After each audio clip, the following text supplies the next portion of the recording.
কথায় আছে না, প্রেমে মানুষ অন্ধ হয়ে যায়। এই মেয়েটির নাম হচ্ছে আরিয়া। এই আশিস নামে এই ছেলেটিকে ভালোবাসতো।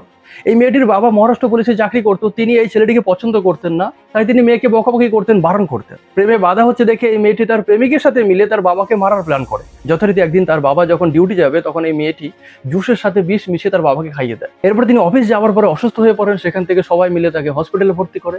সেখানে তিনি অসুস্থ হয়ে মারা যান। মেয়েটি সেখানে যায়, যত রকম তার নাটক করার সবকিছু করে।